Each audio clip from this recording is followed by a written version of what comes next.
जो electric field energy है वो स्टेशनरी चार्ज से निकलने वाली एनर्जी है, दिखाई नहीं देती, लेकिन ऑर्स्टेड एक्सपेरिमेंट में ये प्रूफ हो चुका है कि स्टेशनरी चार्ज अपने से एक एनर्जी फॉर्म करता है और ये एनर्जी किसी दूसरे चार्ज को अगर रास्ते में मिलती है उसको टच करती है, स्पीड ऑफ लाइट से चलती है और फोर्स बनाती है।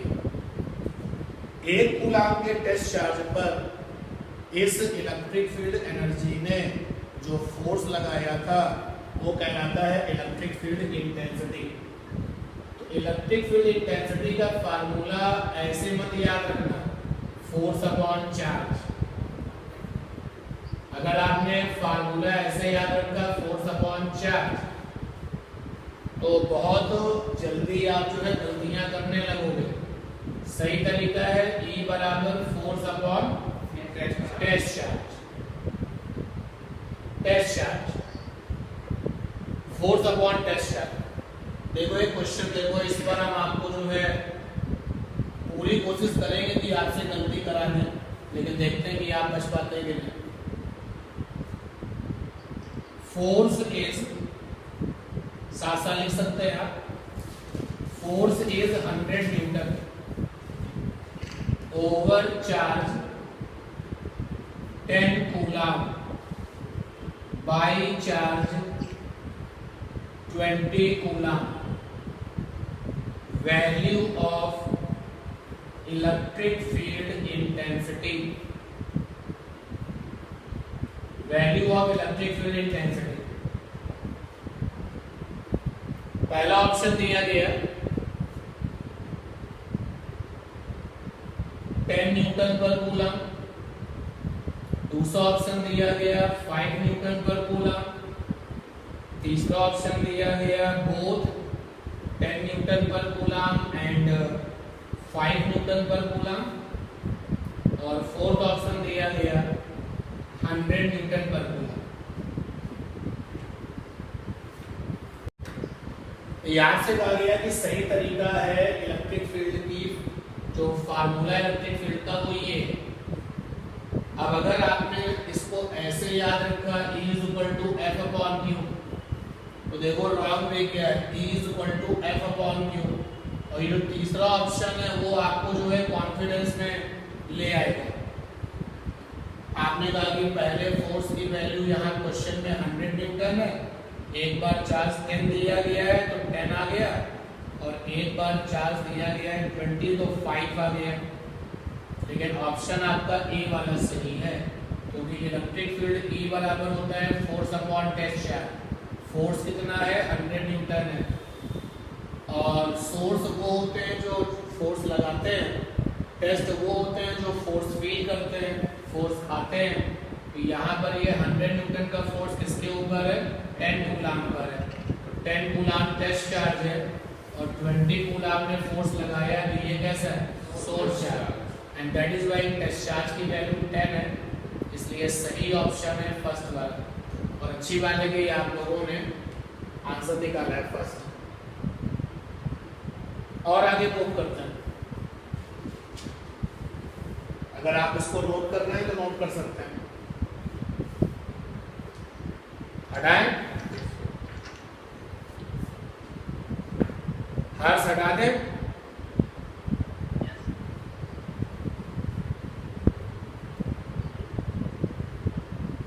अब इस फार्मूले को थोड़ा सा लुक वाइज चेंज करते हैं। ये हमारे पास में पॉइंट वाला सोर्स चार्ज है SC, SC माने सोर्स चार्ज, और ये R डिस्टेंस पर है TC, TC माने टेस्ट चार्ज। तो सोर्स चार्ज और टेस्ट चार्ज R डिस्टेंस पर रखे गए हैं। E बराबर होता है फोर्स अपॉन में TC, TC माने टेस्ट चार्ज, यहाँ पर आया 1/TC, और फोर्स की वैल्यू कहाँ से आएगी, कूलम से आएगी। कूलम ला 1/4πε0 के, Q1 माने सोर्स चार्ज, Q2 माने टेस्ट चार्ज, R²।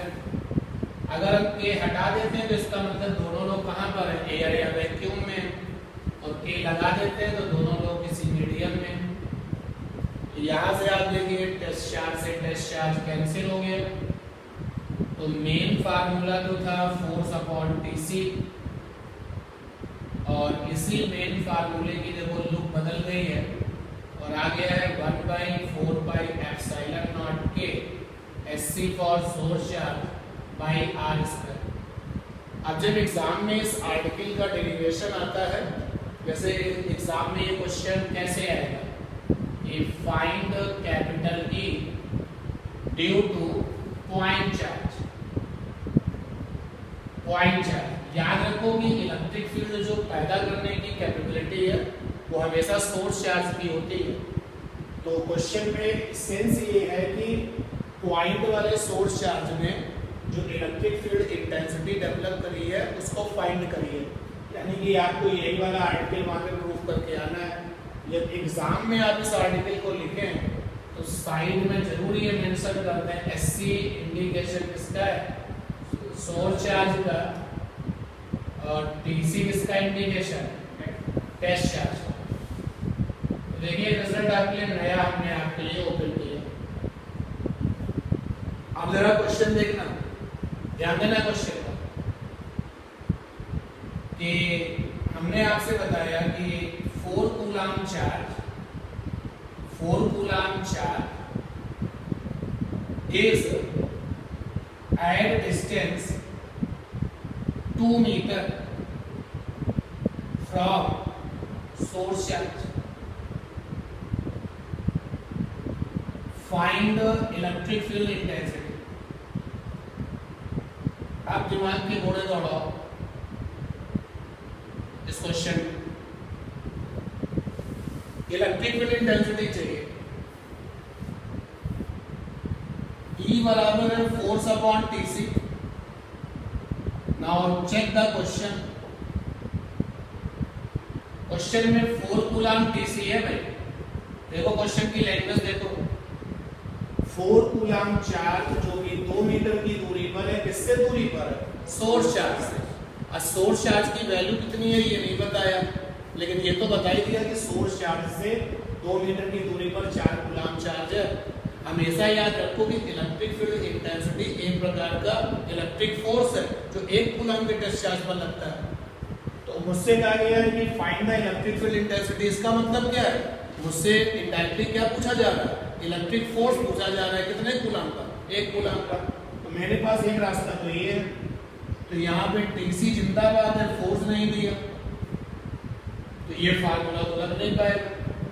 फिर हम अगले फार्मूले पर गए, 1/4πε0 के source charge by R square. तो यहाँ डिस्टेंस तो हमें पता है, लेकिन क्या नहीं दिया, सोर्स चार्ज। यानी कि मेरे इस क्वेश्चन का आंसर क्या होगा, कैन नॉट डिटरमाइन। जो इंफॉर्मेशन हमको दी जा रही है उनकी हेल्प से हम यहाँ पर इलेक्ट्रिक फील्ड इंटेंसिटी का पता नहीं कर सकते। क्लियर है ना ये बात, कोई डाउट तो नहीं है इसमें। इसलिए बी अलर्ट अबाउट इट कि जो फार्मूला पढ़ रहे हो उसमें किस टर्म का क्या मतलब है, नोट करिए। इस वाले क्वेश्चन में कोई जबरदस्ती नहीं करनी है। अगर आप रूल्स पर चलेंगे तो आप देखेंगे कि 2 तरीके जो हैं दोनों को हमने ट्राई किया लेकिन बात नहीं बन पा रही है, and that is why answer होगा कैन नॉट डिटरमाइन।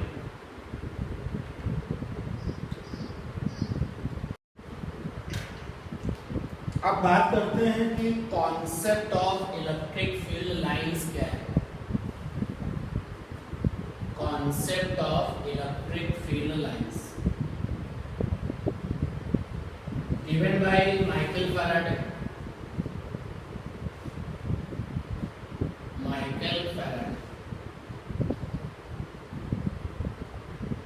क्या रिस्पॉन्सिबिलिटी ली माइकल फैराडे ने? माइकल फैराडे ने कहा देखो अब तो कोई डाउट ही नहीं है कि स्टेशनरी का जो चार्ज है, stationary charge for electric field energy, ये बहुत ही वेल वे में लोग जान चुके थे कि जो स्टेशनरी चार्ज है वो इलेक्ट्रिक फील्ड एनर्जी पैदा करता है। तो क्या ये आपको दिखाई पड़ती है? ये जो एनर्जी पैदा होगी तो ये आपको दिखाई पड़ती है?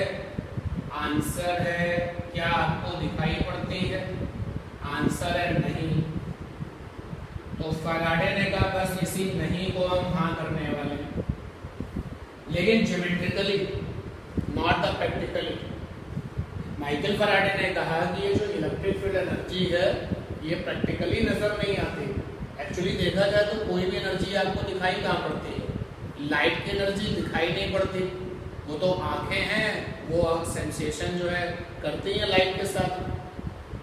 साउंड की एनर्जी दिखाई नहीं पड़ती, लेकिन जो कान है वो आपको सेंस कर देते हैं कि साउंड इज कमिंग।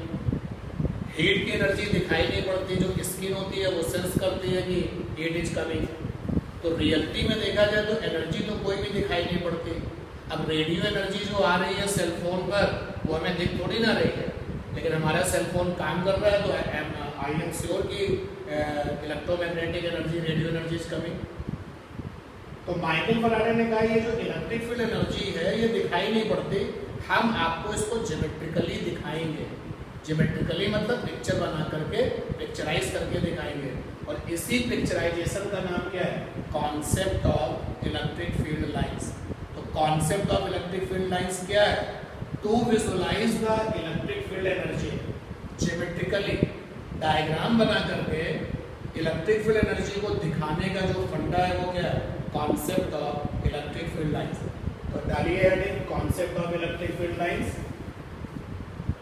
ब्रैकेट में by Michael Faraday. Concept of electric field lines bracket में by Michael Faraday, by Michael Faraday लिखेंगे आप इसमें। टू विजुअलाइज, विजुअलाइज मतलब दिखाना, to visualise, to visualise electric field energy geometrically, to visualise electric field energy geometrically, geometrically, geometrically में underline कर देना। To visualise electric field energy geometrically, Michael Faraday introduce concept of electric field lines. Michael Faraday introduce concept of electric field lines. Michael Faraday introduced concept of electric field lines such as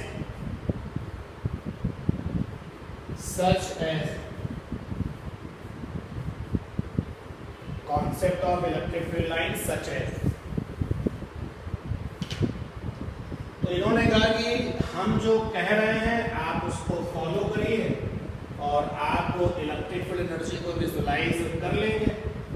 तो देखो इन्होंने पहला point क्या किया, first point इनका क्या कहना था?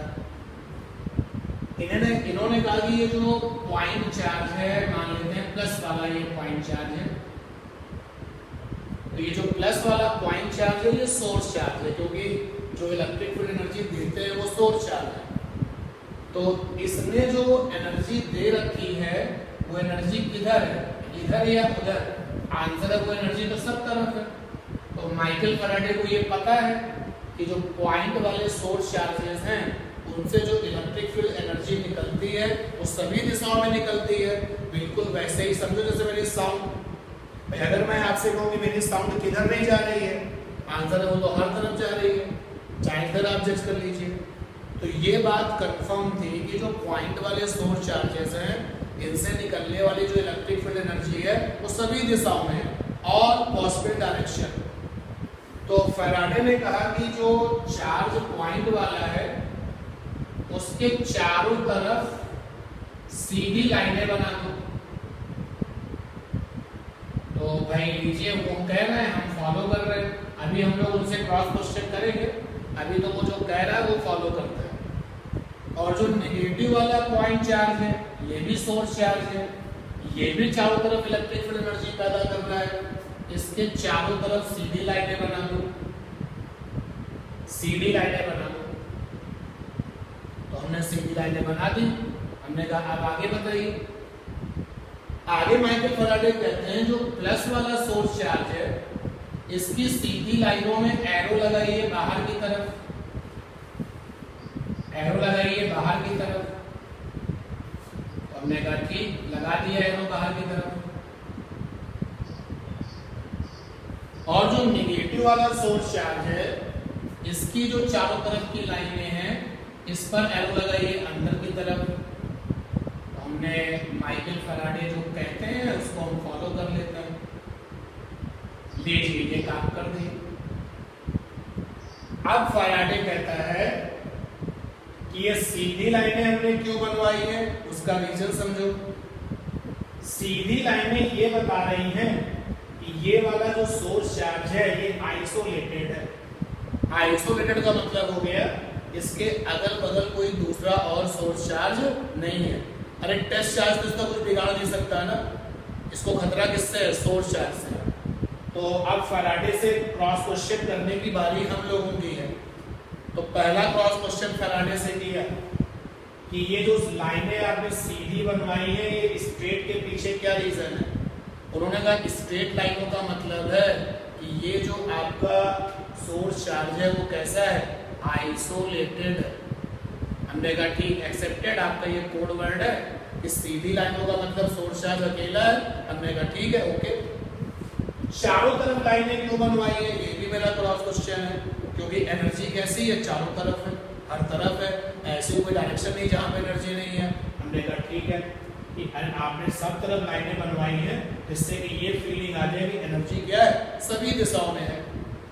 अब मेरा क्रॉस क्वेश्चन है, ये छोटे छोटे एरो बाहर की तरफ क्यों लगे, इनका क्या मतलब है? तो माइकल फैराडे ने कहा कि सोचो, अगर तुम्हारे पास कोई टेस्ट चार्ज हो, तो ये वाला सोर्स चार्ज को धक्का देगा, यानी ये जो छोटा सा एरो है ये क्या है? टेस्ट चार्ज पर लगने वाले फोर्स की डायरेक्शन। अगर ये टेस्ट चार्ज यहाँ की जगह यहाँ करो तो भी डायरेक्शन ऑफ फोर्स ये होगा। यहाँ पर माइकल फैराडे गलती कर रहे थे। वो क्या गलती थी? जब माइकल फैराडे ये सब कुछ एनालिसिस कर रहे थे तो उन्होंने टेस्ट चार्ज हमेशा क्या लिया था? प्लस। उन्होंने जो टेस्ट चार्ज चुना था वो कैसा चुना था? पॉजिटिव वाला। तो अब उन्हीं के अकॉर्डिंग सोचना पड़ेगा, यानी कि हम भी टेस्ट चार्ज पॉजिटिव लेंगे। अगर हम टेस्ट चार्ज यहाँ रखेंगे तो भी ये फोर्स देगा रिपल्सन का। अगर हम टेस्ट चार्ज यहाँ रखेंगे तो भी ये फोर्स देगा रिपल्सन का। अगर हम टेस्ट चार्ज यहाँ रखेंगे तो ये छोटे छोटे जो एरो होते हैं, ये छोटे छोटे एरो एक्चुअली क्या बताते हैं? Direction of electric force over the positive nature test charge, over the positive nature test charge. अब यहाँ पर चलते हैं। सीधी लाइनों का तो उन्होंने स्टेटमेंट दे दिया है। इस सीधी लाइनों का यहाँ पे कोडिंग है। इस सीधी लाइनें का मतलब ये है कि ये वाला सोर्स चार्ज अकेला है, ये वाला सोर्स चार्ज कैसा? अकेला है। और चारों तरफ जो लाइनें बना रखी हैं रेडियल में, तो रेडियल में चारों तरफ जो लाइनें बना रखी हैं उसका मतलब ये है energy is coming in all directions. और अगर हम पॉजिटिव नेचर का टेस्ट चार्ज सोचें तो ये वाला सोर्स चार्ज इसको क्या करेगा? अट्रैक्शन करेगा। तो जो ये एरो लगे हैं अंदर की तरफ, all the arrows in inward directions, तो ये सारे के सारे एरो इंडिकेट करते हैं डायरेक्शन ऑफ इलेक्ट्रिक फोर्स को, लेकिन किस वाले टेस्ट चार्ज पर? पॉजिटिव वाले टेस्ट चार्ज पर। ठीक, क्लियर ये बात? पहला पॉइंट लिखो, सच है। इसके बाद पहला point, for positive nature, sorry, for point charge, for point charge, for point charge, bracket में लिख दो सोर्स, ना भी लिखो तो अंडरस्टूड है। फॉर पॉइंट चार्ज ब्रैकेट में सोर्स, ब्रैकेट क्लोज कर दो। Electric field lines, electric field lines, electric field lines are radial, radial माने चारों तरफ, are radial comma straight, are radial comma straight, radial comma straight. Next line पर नया point नहीं है, अगली लाइन पर, नेक्स्ट लाइन पर जाना है। For positive source charge, for positive source charge lines are outward in direction, for positive source charge lines are outward in direction, outward पे अंडरलाइन कर देना। For positive source charge lines are outward in direction,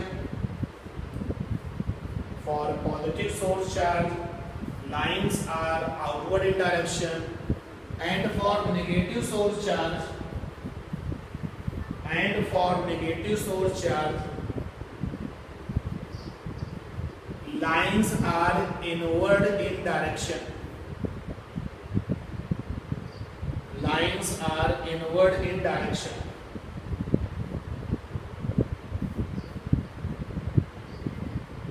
inward in direction, ठीक।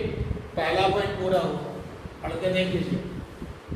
जो point वाले source charges हैं वो जो energy पैदा कर रहे हैं उस एनर्जी को ज्योमेट्रिकली विजुलाइज कराने के लिए फैराडे कहते हैं रेडियल में लाइनें बनाइए, सीधी बनाइए, और पॉजिटिव वाले के लिए आउटवर्ड में उसमें दिखाइए डायरेक्शन, और नेगेटिव के लिए इनवर्ड दिखाइए।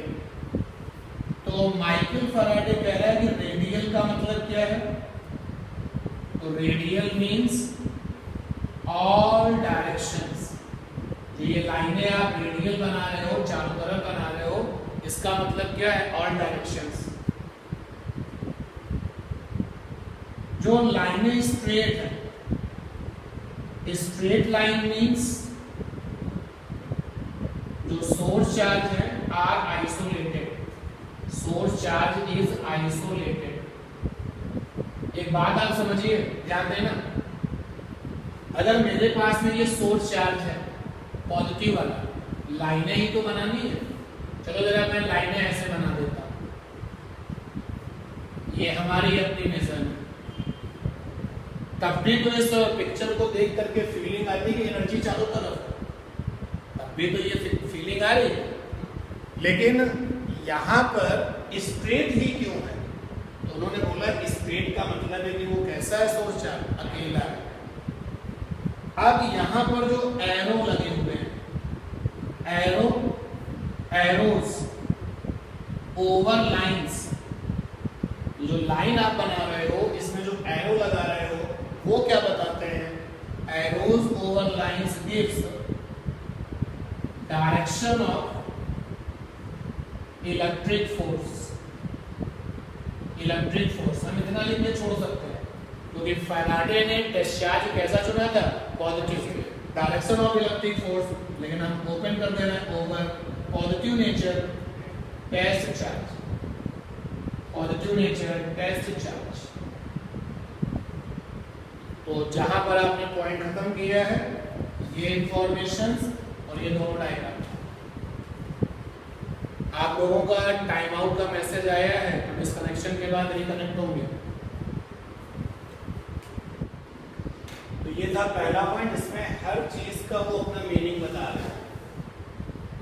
अब सेकंड नंबर पॉइंट पर गए, अगर सोर्स वाले चार्जेस आइसोलेटेड नहीं है तो फैराडे कहते हैं तो इलेक्ट्रिक फील्ड लाइंस कैसी दिखानी चाहिए, तो वो कहते हैं कि अगर आपके सोर्स चार्जेस दो या दो से ज्यादा सोर्स चार्जेस एक दूसरे के साथ सिस्टम बना रहे हैं, मतलब आइसोलेट नहीं है, तो इलेक्ट्रिक फील्ड लाइंस का जो लुक है, इलेक्ट्रिक फील्ड लाइंस का जो आपका रिप्रेजेंटेशन है वो जैसा पहले पॉइंट में था वैसा ही रहेगा, बट लाइन को कर्व कर देना according to the nature of force. जैसे देखिए ये प्लस वाले चार्ज की लाइनें रेडियल थी, बाहर की तरफ थी, सारी की सारी लाइनें बाहर की तरफ थी। और अब हम हर चीज का मीनिंग जानते हैं कि ऐसा क्यों।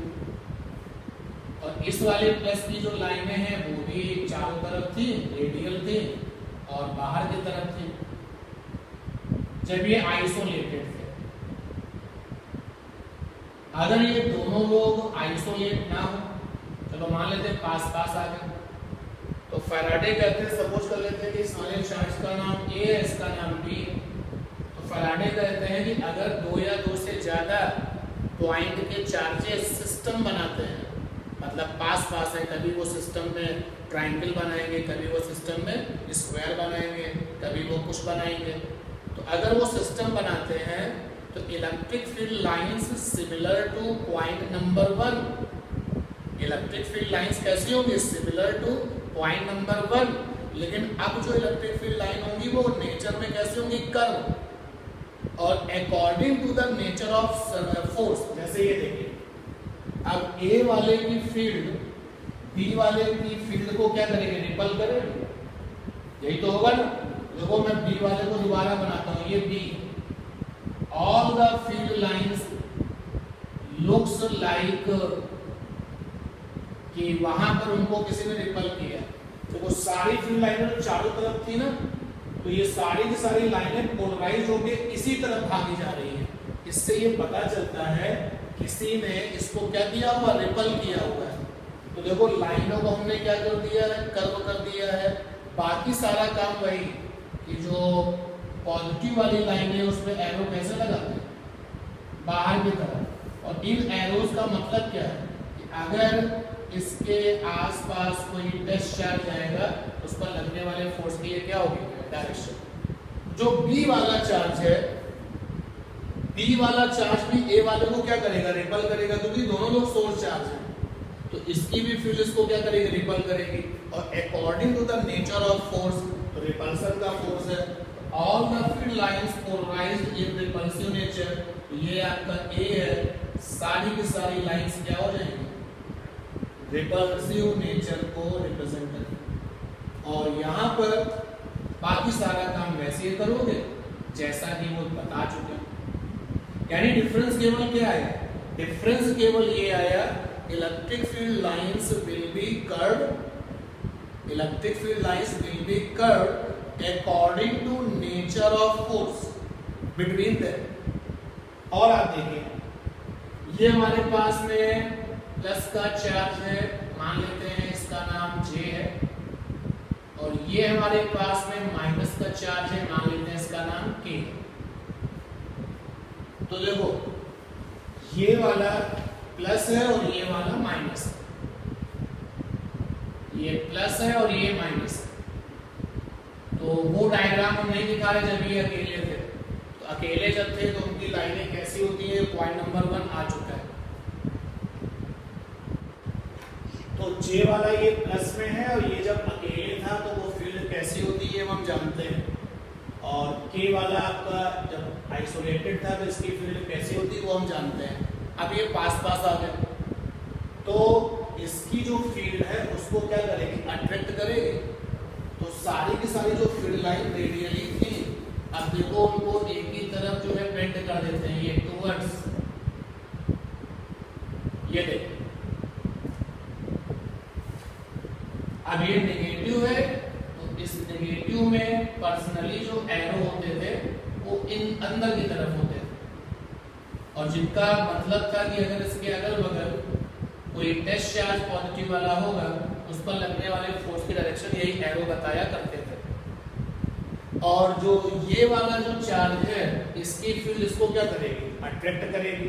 तो देखो एक दूसरे की तरफ फील्ड की लाइनों को झुका देना अट्रैक्शन, अवे कर देना तो रिपल्सन। तो यहाँ पर भी जो है वही काम करें। यानी सेकेंड नंबर पॉइंट में जो हम लोग लिखने की तैयारी कर रहे हैं वो क्या कि अगर दो या दो से ज्यादा चार्ज के सिस्टम अगर हैं आइसोलेटेड अब नहीं है, तो जो इलेक्ट्रिक फील्ड लाइंस होंगी वो नेचर में कर्व हो जाती हैं, बट इस बात का ध्यान देते हुए according to the nature of force. और एक डायग्राम देखो, ये ट्राइंगल है, यहाँ पर जो चार्ज है वो प्लस है, यहाँ पर भी चार्ज प्लस है और यहाँ पर चार्ज माइनस है। अब मुझे इलेक्ट्रिक फील्ड लाइंस दिखानी है, तो मुझे आइसोलेटेड वाला केस तो पता ही है कि आइसोलेटेड वाले केस में क्या होता था। अब मैं वन बाय वन जरा पेयर बनाता हूँ, इन दोनों के बीच में क्या होगा, अट्रैक्शन। तो इसकी कुछ लाइनें इसकी तरफ झुक जाएंगी, इसकी कुछ लाइनें इसकी तरफ डेविएट हो जाएंगी। देखो मैंने दिखा दिया, नेगेटिव वाली की लाइनों में एरो होता है अंदर की तरफ और पॉजिटिव वाली लाइनों में एरो होता है बाहर की तरफ। तीन लाइनें, चार लाइनें दिखा दी, इनका पेयर हो गया।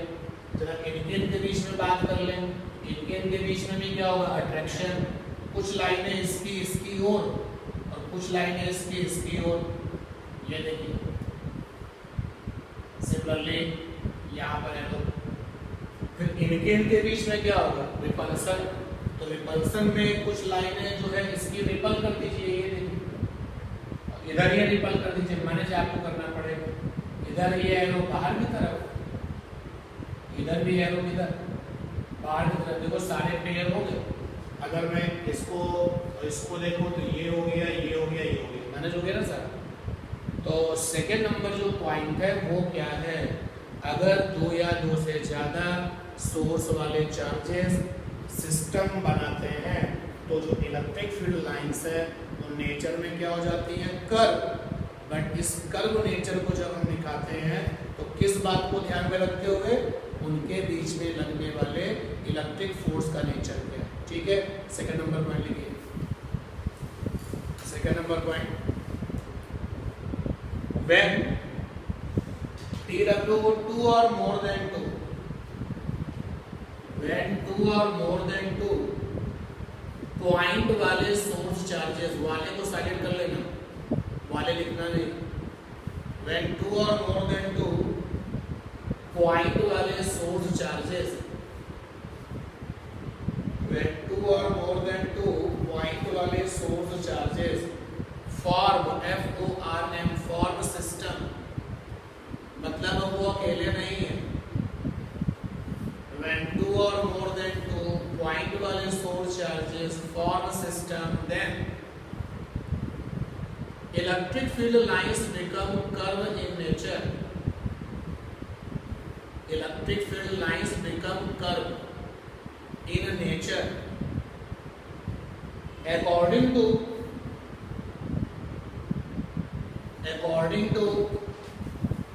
nature of electric force between them.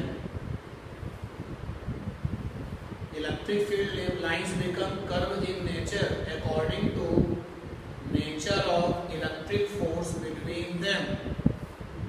According to nature of electric force between them. According to nature of electric force between them. ठीक, उनके बीच में जो इलेक्ट्रिक फोर्स का नेचर है उसके अकॉर्डिंग ही इलेक्ट्रिक फील्ड लाइंस को कर्व कर देना। और इसका डायग्राम मैंने बोर्ड पर बनाया है, मैं कुछ डायग्राम और बनाऊंगा, आपको कॉपी नहीं करनी है। आपको अपनी तरफ से कोई सिस्टम ऑफ चार्ज सोचते हुए और फिर लाइनें बनाना और मुझे दिखाना। जैसे यहाँ देखिए, मैं एक डायग्राम और बनाता हूँ। ये प्लस चार्ज है, ये माइनस चार्ज है, ये प्लस चार्ज है और ये माइनस चार्ज है और ये प्लस चार्ज है। तो ये दोनों लोग मिल करके चारों लोग मिल करके एक स्क्वायर बना रहे हैं। मुझे इलेक्ट्रिक फील्ड लाइंस बतानी है, दिखानी है। पहले इनके बीच में अट्रैक्शन, इसकी कुछ लाइनें कर्व वाले अंदाज में इसकी तरफ डेविएट कर दो और इसकी कुछ लाइनें इसकी तरफ डेविएट कर दो। अगर हो सके तो नो डाउट आप कलर चेंज करो लाइनों का। नेगेटिव की लाइनों में एरो अंदर लगता है, लगाना भूल गए तो नंबर नहीं मिलेंगे, और पॉजिटिव की लाइनों में एरो बाहर इसका इसका पेयर हो गया, इसका इसका ले लो पेयर, तो प्लस और प्लस तो रिपल्सन होगा, इसकी फील्ड इसको ढकेल के अवे कर देगी, इसकी फील्ड इसको ढकेल के अवे कर देगी। एरो लगा लेना अपना, प्लस वाले में लाइनों पर एरो बाहर की तरफ और प्लस वाले में एरो लाइन बाहर की तरफ। फिर इनके के बीच में देखें तो भाई इनके के बीच में अट्रैक्शन होगा, तो कुछ लाइनें दोस्ती करते हुए एक दूसरे की तरफ डेविएट हो गए, प्लस में एरो बाहर की तरफ, नेगेटिव में एरो अंदर की तरफ। तो इसका इसके साथ, इसका इसके साथ, इसका इसके साथ इंटरेक्शन हो चुका है। अब एक स्टेप वालों, इनका इंटरेक्शन हुआ अभी नहीं हुआ, कर दीजिए। ये माइनस इस प्लस तो अट्रैक्शन होगा भाई,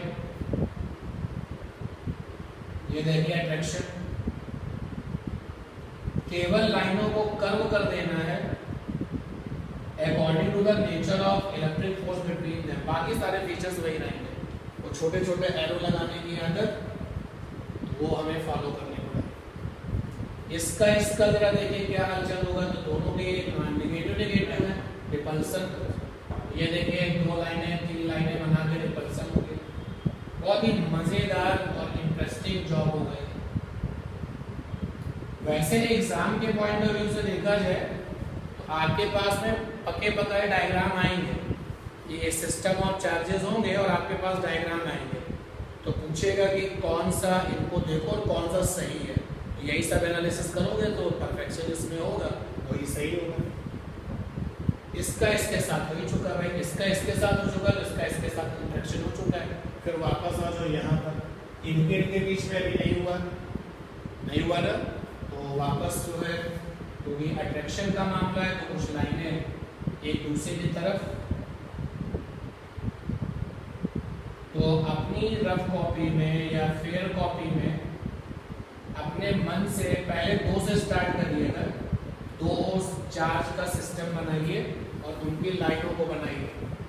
अब देखिए, अगर मैं इस चार्ज को A नाम दे दूं, इसको B नाम दे दूं, इसको C नाम दे दूं, इसको D नाम दे दूं, तो A ने B के साथ इंटरेक्शन कर लिया है तो B ने भी A के साथ कर लिया है।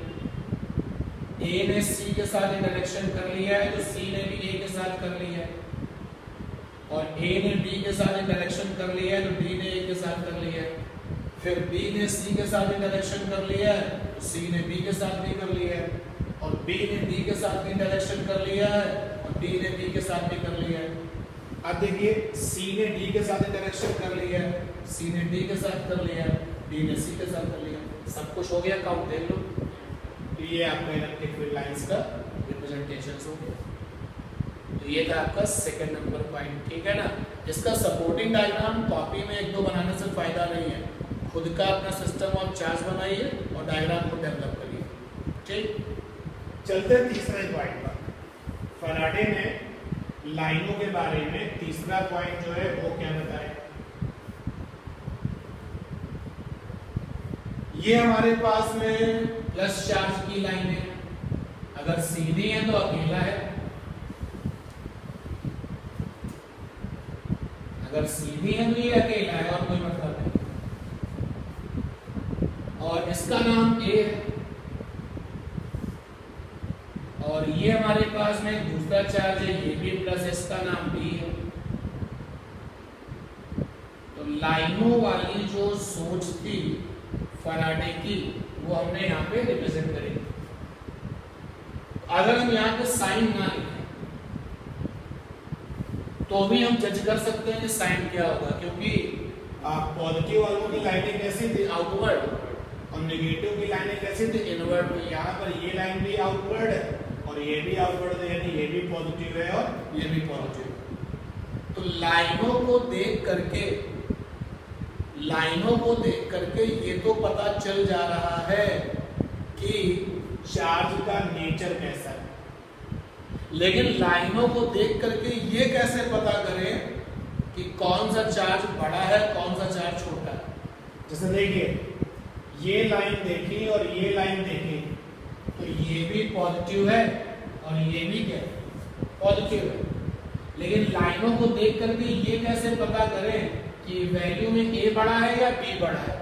ये चैलेंज था फैराडे के सामने कि आप जो इलेक्ट्रिक फील्ड लाइंस पिक्चराइज कराते हो तो लाइनों को देख करके वी कैन जज की नेचर ऑफ चार्ज क्या है। कभी ऐसा सिचुएशन आ गया, ये लाइनें बनी हुई थी,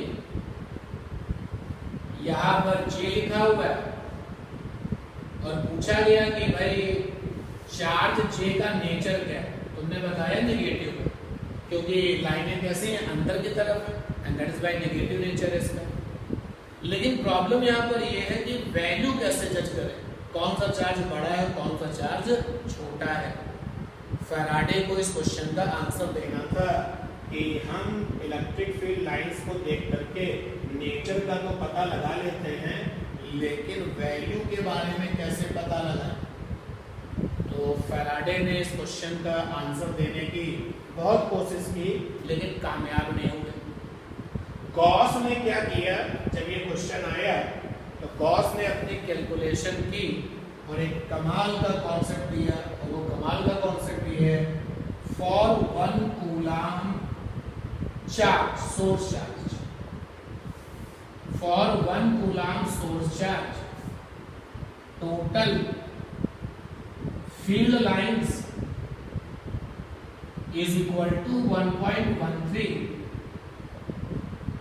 into 10 की पावर 11। कमाल का कॉन्सेप्ट था गॉस का। अब उन्होंने ये कैलकुलेशन कैसे किया मतलब हम लोग उस पर नहीं जाएंगे, लेकिन इस कैलकुलेशन से तुम्हें उस क्वेश्चन का आंसर मिल चुका है कि 1 कूलम के चार्ज पर इतनी लाइनें हैं, यानी कि इस बात को थोड़ा सा और शॉर्ट में लिखा गया कि 1 कूलम चार्ज बराबर कितना, 1.13 into 10 की power 11 electric lines, electric field lines, field lines. तो लीजिए अब सवाल का जवाब मिल चुका है। इसकी लाइनें हमने गिन दी, मान लेते हैं कि 1 लाख लाइनें हैं, तो 1 लाख लाइन का कितना कूलम होगा निकल आएगा ना। सिमिलरली यहाँ की लाइनें गिनी 5 लाख लाइनें हैं, उसका कूलम पता चल जाएगा। सिमिलरली यहाँ पे लाइनें गिनी वो 10 लाख थे, उसका कूलम आ जाएगा। यानी कि लाइनों का ज्यादा नंबर तो चार्ज की वैल्यू भी ज्यादा। इसका मतलब ये हो गया कि जो वैल्यू ऑफ चार्ज है दैट इज क्यू, ये प्रोपोर्शनल है नंबर ऑफ लाइंस की, नंबर ऑफ लाइंस। एग्जाम में कई बार ये क्वेश्चन आ चुका है, देखिए कौन सा क्वेश्चन है। क्वेश्चन आया है कि ये ए है और ये बी है, और लाइनों की जो फोटो है वो दिख रही है।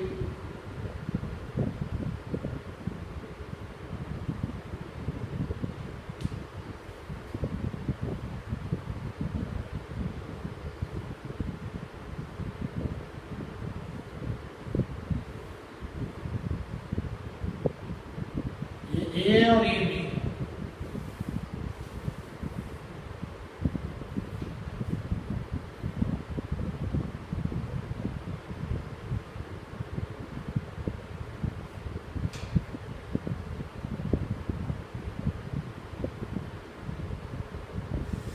क्वेश्चन में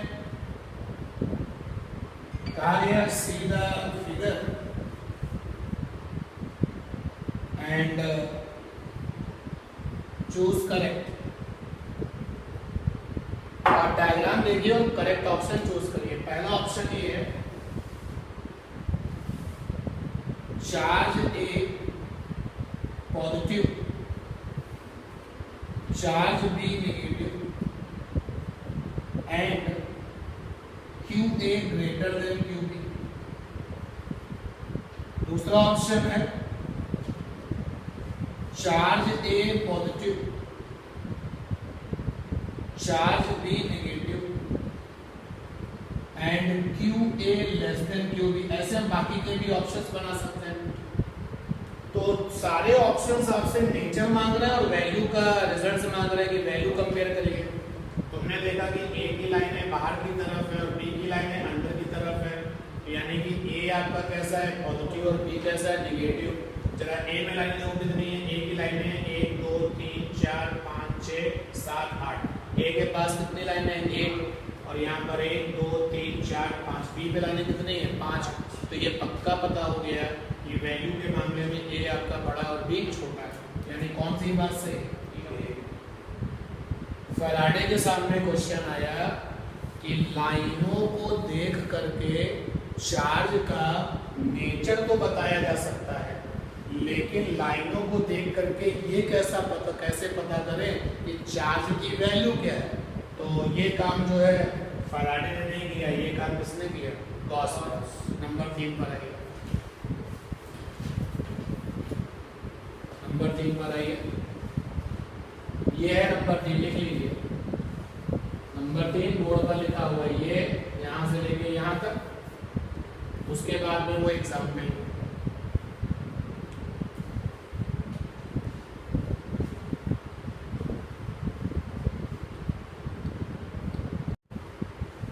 चौथा पॉइंट हमारा ये है इलेक्ट्रिक फील्ड लाइन के कॉन्सेप्ट में। एक चीज तुमने नोटिस की होगी, ये सारे के सारे जो फील्ड लाइन के कॉन्सेप्ट है किसके लिए? पॉइंट चार्जेस के लिए है। और कॉन्टिन्यूअस चार्जेस के लिए जो फील्ड लाइन के कॉन्सेप्ट हैं वो भी आपको मिलेंगे जब आप और थोड़ा सा आगे मूव कर जाओगे, फ्लक्स की पढ़ाई करोगे तब। तो अगला पॉइंट है 4th नंबर, हम उसको करें। इसके पहले मुझे इस क्वेश्चन का जरा आंसर दीजिए कि कर्व इलेक्ट्रिक फील्ड लाइंस पर रखा हुआ टेस्ट चार्ज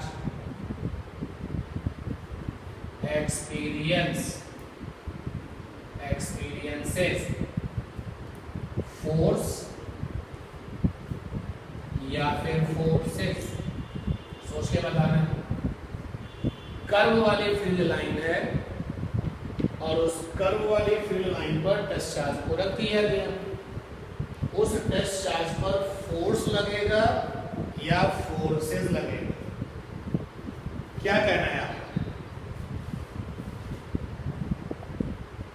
उस टेस्ट चार्ज पर फोर्स लगेंगे या फोर्सेस लगेंगे? फोर्स लगेगा।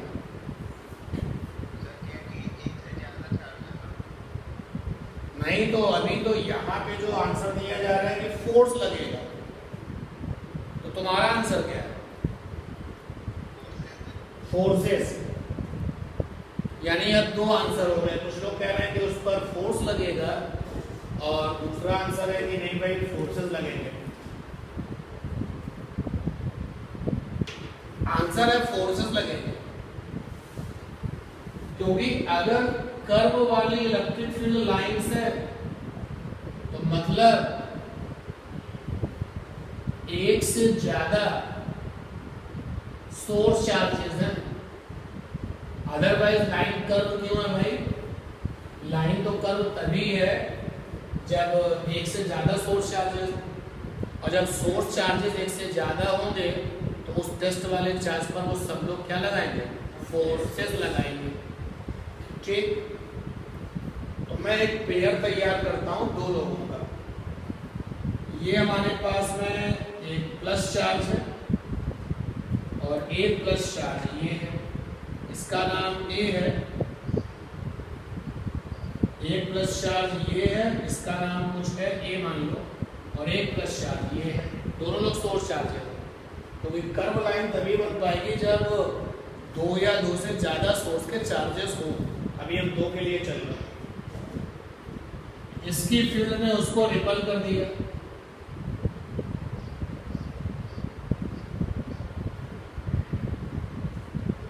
और इसकी फील्ड ने इसको रिपल कर दिया।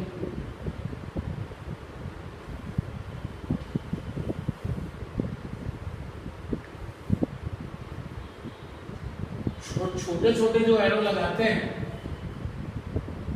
उसका लॉजिक तो कुछ अलग ही था, लगा दिए मैंने।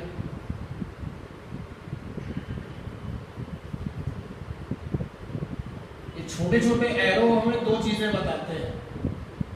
एक तो छोटे एरो ये बताते हैं कि या तो सोर्स चार्ज पॉजिटिव होगा या फिर नेगेटिव होगा, और दूसरा अगर इनके पास आइसोलेटेड केस में जब इनके पास में कोई टेस्ट चार्ज पॉजिटिव वाला गया होगा तो लगने वाले फोर्स की डायरेक्शंस को बताते हैं। तो कर्व वाली लाइन पर हमने सोर्स टेस्ट चार्ज रख दिया, ये रहा टेस्ट चार्ज।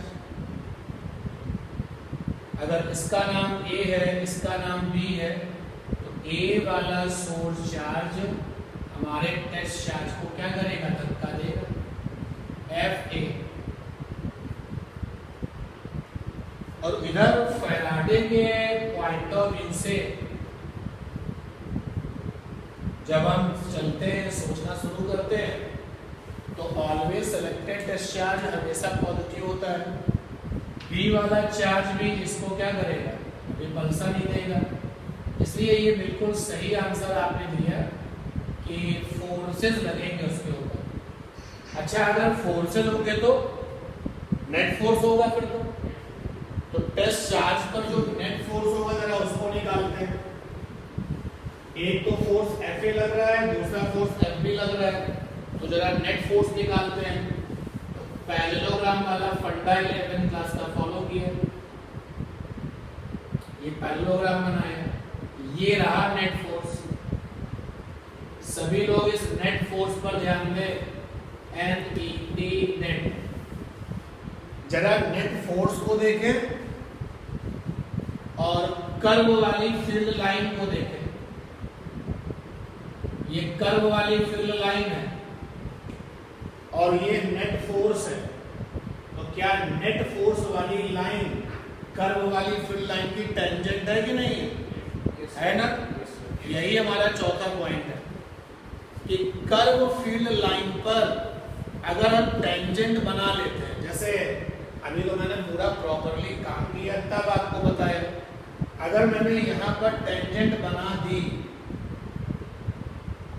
ये टेंजेंट बना दी, तो इसका मतलब है, इस टेंजेंट का मतलब है कि अगर हम इस टेंजेंट पॉइंट पर कोई टेस्ट चार्ज रखेंगे तो ये टेंजेंट उस टेस्ट चार्ज पर लगने वाले नेट इलेक्ट्रिक फोर्स को रिप्रेजेंट करेगी। अब टेंजेंट में एरो इधर लगेगा या इधर लगेगा वो तो डायरेक्शन ऑफ फोर्स से पता चलेगा, लेकिन चौथा पॉइंट यही है कि कर्व वाली फील्ड लाइन पर बनाई गई टेंजेंट उस टेंजेंट पॉइंट पर रखे हुए टेस्ट चार्ज पर लगने वाले रिजल्टेंट फोर्स को रिप्रेजेंट करती है। ठीक है ना? लिखिए चौथा point.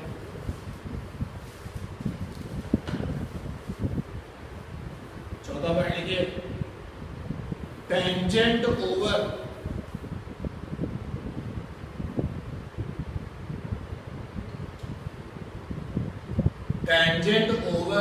curved electric field lines,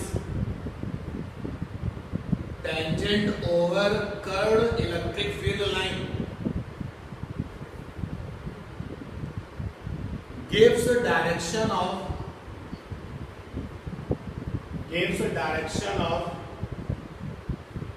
resultant force, gives a direction of resultant force over test charge placed at tangent point, over test charge placed at tangent point.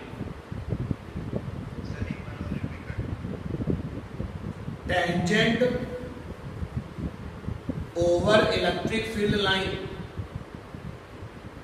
tangent over electric field line represent direction of net force या resultant force over test charge which is placed at tangent point, which is placed at tangent point.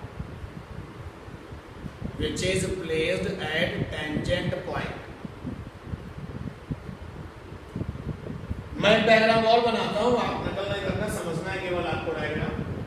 दो के लिए इसलिए बना रहा हूं क्योंकि दो फोर्सेस का जब नेट हम निकालते हैं तो आपको पैरेललोग्राम याद है। आप दो से ज्यादा के लिए जाएंगे तो फिर लॉ ऑफ पॉलीगन यूज होगा, तो हो सकता है कि आप में से कुछ लोगों को ना याद हो, बट ये ऑलवेज ट्रू है, चाहे दो या दो से ज्यादा हो। फिलहाल मैं दो के लिए फिर डायग्राम बनाता हूं। ये चार्ज प्लस है और ये माइनस है, इसकी कर्व वाली फील्ड लाइंस बना दी मैंने, दिखा दी। ये देखिए प्लस वाले की भी कर्व फील्ड लाइन बना दें, दूसरे की तरफ डेविएट होती है according to the nature of force को देखकर बनाते हैं। ये देखिए इसकी फील्ड लाइंस बना दें,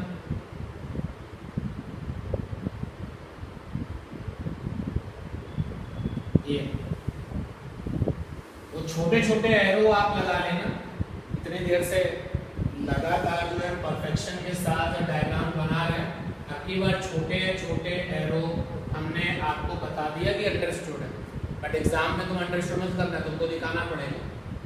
तो कर्व वाली फील्ड लाइन पर एक टेस्ट चार्ज रख दो जहां तुम्हारा मन हो। चलो ये रहा कर्व फील्ड लाइन, ये वाली, इस कर्व फील्ड लाइन पर एक टेस्ट चार्ज रख दिया मैंने। अपनी मर्जी से या माइकल फैराडे के जब कंसेप्ट पर आप होते हो, उन्होंने हमेशा टेस्ट चार्ज पॉजिटिव लिया था, इसीलिए आपको भी जब कभी भी नथिंग से स्पेशल टेस्ट चार्ज कैसा लेना है, पॉजिटिव। तो ये वाला प्लस इसको धक्का देगा, मान लिया F1 फोर्स है, और ये वाला माइनस इसको क्या करेगा, अट्रैक्शन करेगा, मान लिया F2 है। हो गए दोनों फोर्स, अब दोनों का टोटल निकाला जाए। जब हम दोनों का टोटल निकालेंगे, लॉ ऑफ पैरेललोग्राम फॉलो करेंगे, दोनों का टोटल निकालेंगे और लॉ ऑफ पैरेललोग्राम फॉलो करेंगे।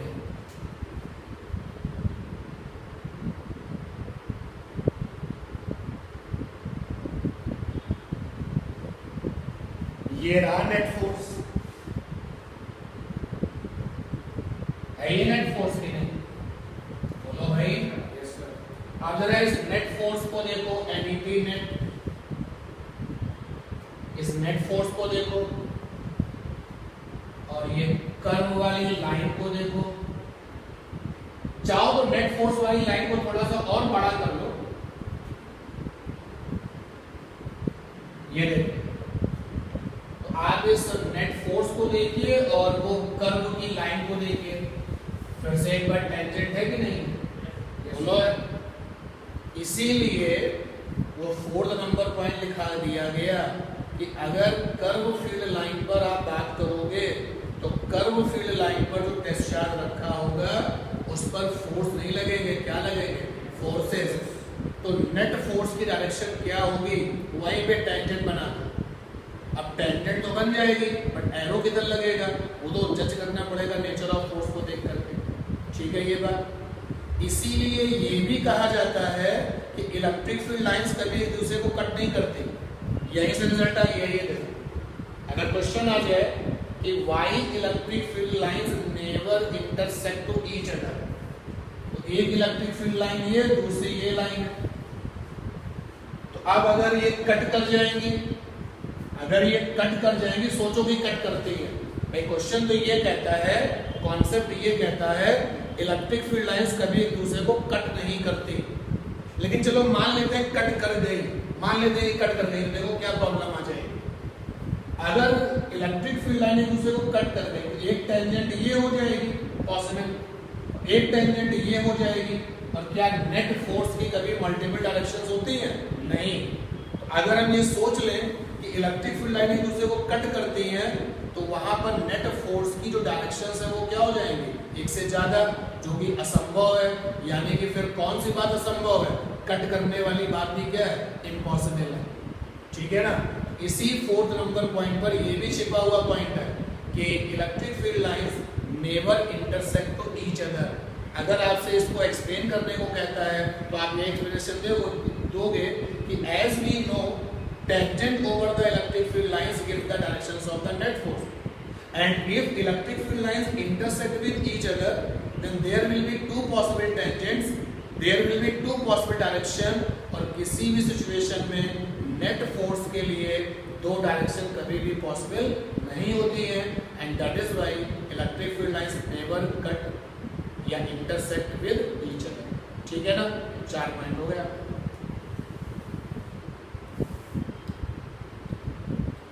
नेक्स्ट वन देखेंगे, एक तरफ है non uniform electric field energy, electric field energy, और दूसरी तरफ है uniform electric field energy. And we know very well electric field energy comes from the stationary charge. ये बात हम जानते हैं कि इलेक्ट्रिक फील्ड एनर्जी का सोर्स कौन है। इलेक्ट्रिक फील्ड एनर्जी कहां से मिलती है? Electric field energy comes from stationary charge. ये बात हम जानते हैं। इसका मतलब ये हो गया कि जो यूनिफॉर्म इलेक्ट्रिक फील्ड एनर्जी है वो भी स्टेशनरी चार्ज से आएगी, और जो नॉन यूनिफॉर्म है वो भी किससे आएगी? स्टेशनरी से ही आएगी। तो non uniform electric field energy is such energy which depend upon position। ये वो एनर्जी होती है जो पोजीशन पे डिपेंड करती है।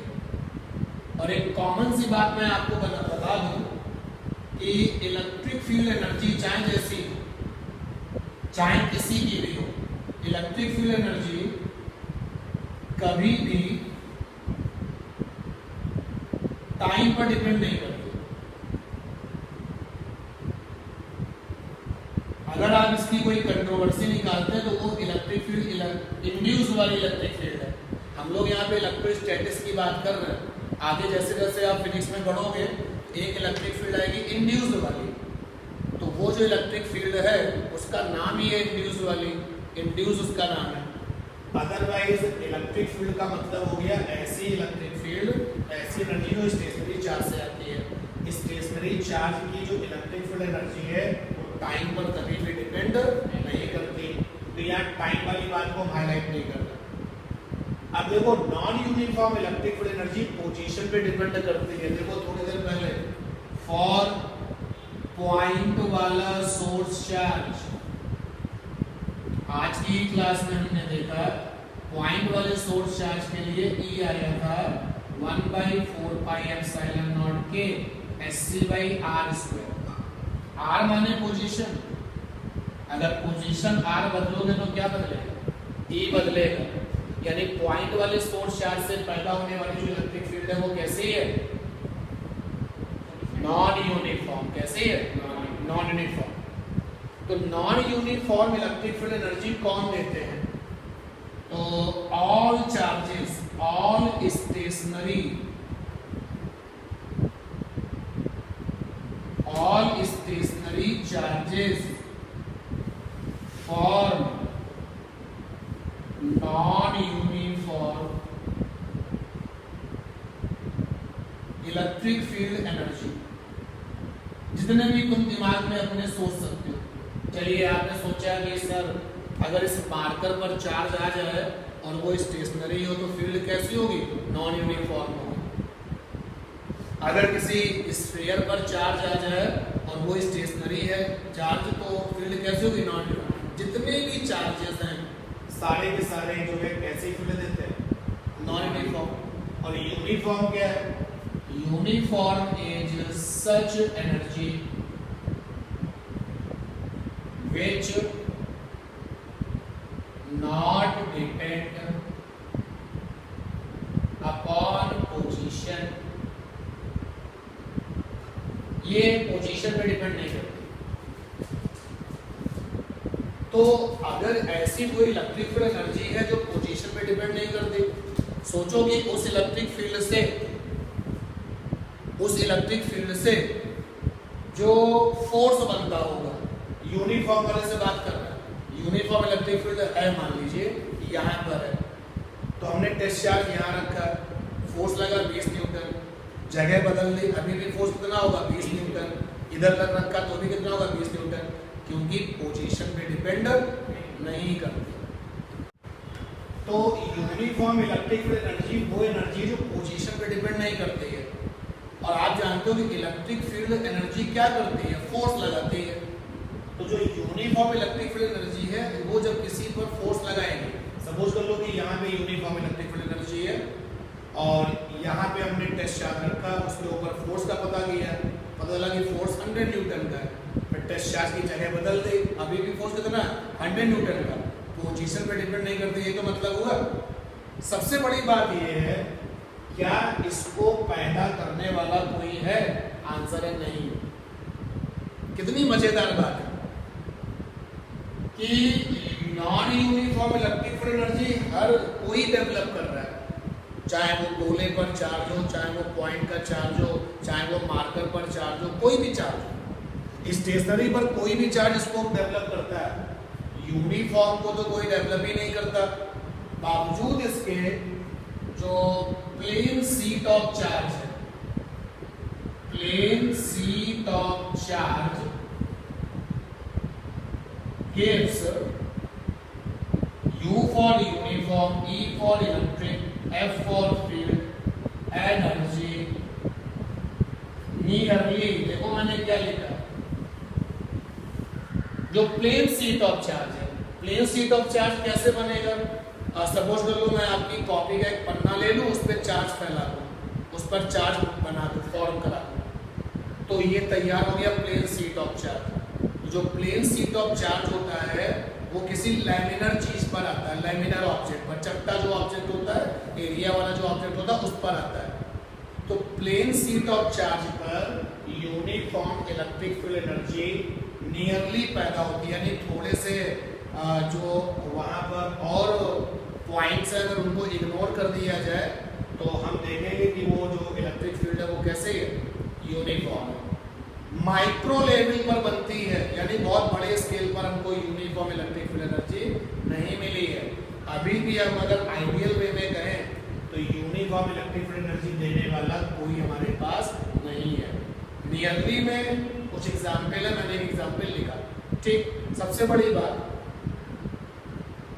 यूनिफॉर्म इलेक्ट्रिक फील्ड एनर्जी अगर है, अब सपोज कर लो कि है, नियरली में सही लेकिन अब है, तो माइकल फैराडे ने कहा कि अगर आपको यूनिफॉर्म इलेक्ट्रिक फील्ड एनर्जी कहीं पर मिलती है तो मैं बताता हूं कि आप उसको पिक्चराइज कैसे करोगे। क्यों? क्योंकि इलेक्ट्रिक फील्ड एनर्जी का फोटो बनाने का काम किसके पास है? माइकल फैराडे के पास। तो ये भी जरा पॉइंट देखिए, ध्यान देना भाई, स्पेशल नोट है ये आपके लिए। To represent U for uniform, E for electric, F for field energy geometrically we draw मतलब माइकल फैराडे ने क्या किया, तो we draw parallel equidistant lines.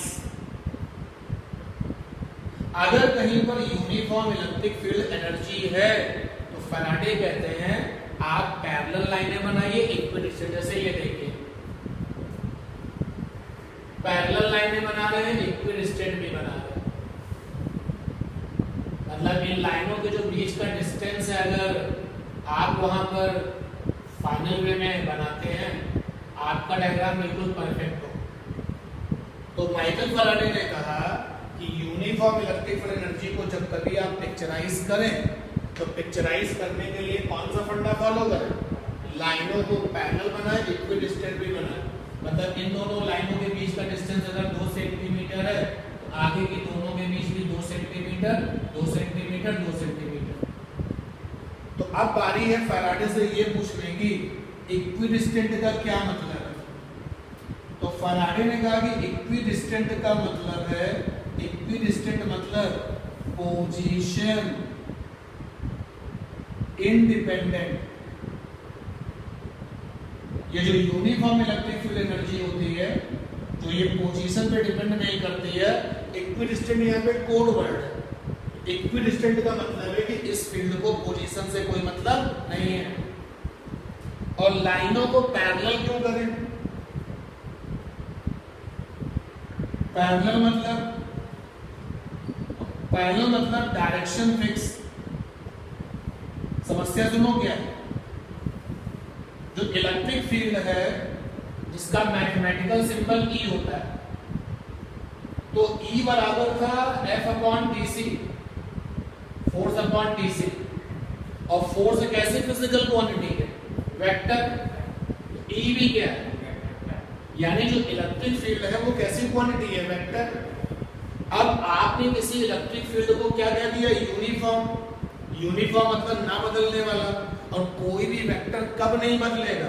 जब ना तो उसकी वैल्यू बदले और ना ही उसकी डायरेक्शन बदले। तो वैल्यू नहीं बदल रही है, तुमने इस बात को किससे बता दिया? इक्विडिस्टेंट से। भाई पोजीशन इंडिपेंडेंट है तो इक्विडिस्टेंट का मतलब हो गया वैल्यू नहीं बदल रही है। तो जैसे आपने एक चार्ज यहाँ रखकर पूछा कि कितना फोर्स फील कर रहा है, उसने कहा 100 न्यूटन। फिर हमने उस चार्ज को उठा के यहाँ रख दिया। अब पूछा कितना फोर्स फील कर रहे हो, उसने कहा 100 न्यूटन। फिर मैंने चार्ज को यहाँ रख दिया, मैंने पूछा कि यूनिफॉर्म इलेक्ट्रिक फील्ड से कितना फोर्स फील कर रहे हो, उसने कहा 100 न्यूटन। तो इसका मतलब है यूनिफॉर्म इलेक्ट्रिक फील्ड जो फोर्स लगा रही है वो फोर्स पोजीशन पर डिपेंड कर रहा है? नहीं, पोजीशन पर डिपेंड नहीं कर रहा। मतलब वैल्यू कैसी है? Fix. 100 Newton 100 Newton 100 Newton, magnitude fix है। इक्विडिस्टेंट का मतलब है पोजीशन इंडिपेंडेंट, जिसका दूसरा मतलब क्या है? मैग्नीट्यूड नहीं बदलता। मैग्नीट्यूड नहीं बदलता। अब यूनिफॉर्म इलेक्ट्रिक फील्ड क्या है? वेक्टर क्वांटिटी है, तो डायरेक्शन भी फिक्स रखनी चाहिए। तो पैरेलल का मतलब हो गया डायरेक्शन भी क्या? फिक्स। जब तुम किसी के बारे में ये बोल दोगे मैग्नीट्यूड भी फिक्स है और डायरेक्शन भी फिक्स है, तो ऑटोमेटिकली क्या हो जाएगा? यूनिफॉर्म।